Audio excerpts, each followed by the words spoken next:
In Mecca, among the wives of the Prophet Muhammad, sallallahu, stands a remarkable name, Hafsa bint Umar, the daughter of Umar ibn al-Khattab, who later became the second caliph of Islam. Her life was full of devotion, sacrifice, and strength.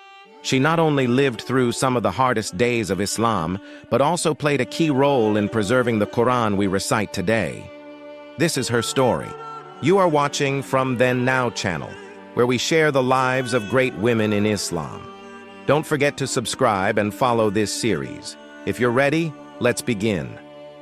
Hafsa was born in Mecca around 5 years before the Prophet, SAW, received revelation.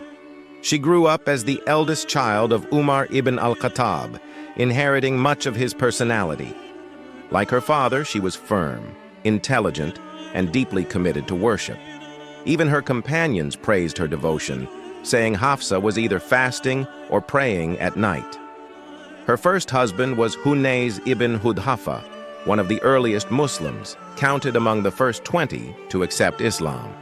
He migrated with Hafsa to Abyssinia to escape persecution and later to Medina. Hunayz was a companion loved by the Prophet, sallallahu. He was the only member of his tribe to fight at the Battle of Badr, one of the highest honors in Islam, but he died soon after and was buried in Al-Baqi cemetery. Hafsa, still very young, became a widow. Her father Umar wanted to secure her future and protect her. He approached Uthman ibn Affan and later Abu Bakr al-Siddiq, offering Hafsa's hand in marriage. Both declined, but only because they knew a secret. The Prophet, sallallahu himself, would marry her. When Umar heard this news from the Prophet, his heart filled with joy. The marriage took place in the 3rd year after the Hijrah, and Hafsa became one of the mothers of the believers.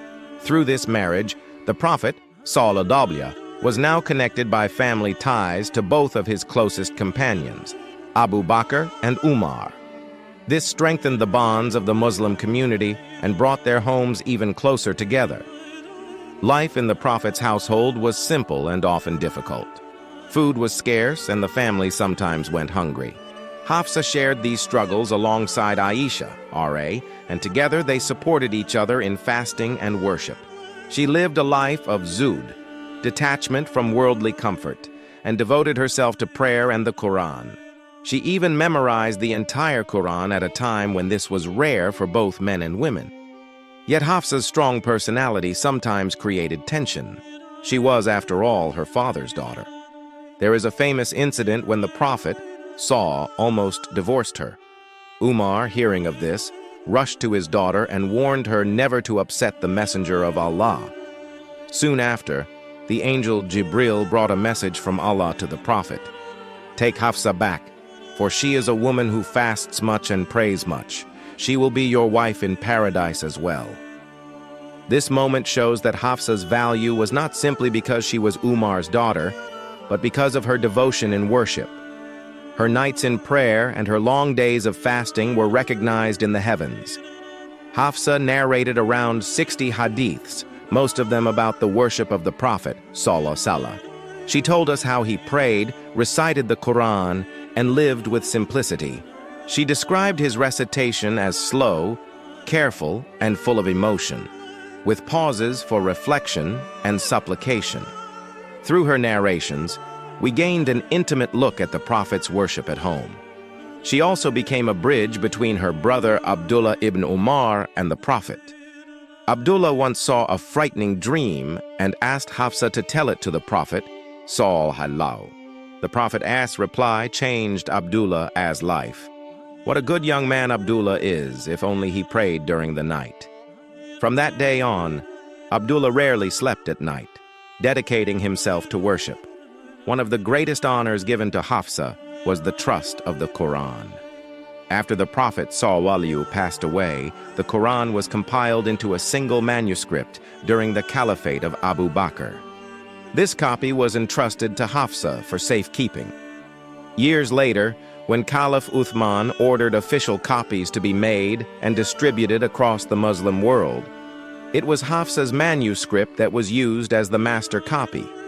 Her home became a place where the preservation of the Quran was secured for all generations. Hafsa's closeness to her father, Umar ibn al-Khattab, was also a major part of her life. She inherited his simplicity and strength. Umar often reminded her to live as the Prophet lived, in humility and patience. When he was martyred in Medina while leading prayer, Hafsa wept deeply, but remembered his advice to remain patient and avoid excessive wailing. After the Prophet's passing, Hafsa lived a quiet life devoted to worship, fasting, and caring for orphans. She stayed away from political conflicts, refusing to take part in the unrest that shook the Muslim community after Uthman's martyrdom. Her life ended in the year 45 after Hijrah, and she was buried in al-Baqi cemetery in Medina, near many of the other mothers of the believers. Hafsa bint Umar was more than just the daughter of a caliph or the wife of a prophet. She was a devoted servant of Allah, a preserver of the Quran, and an example of steadfast worship. Her story teaches us the power of devotion, patience, and humility. May Allah be pleased with our mother Hafsa, grant her the highest place in paradise, and allow us to be united with her, the Prophet and all the righteous in the hereafter.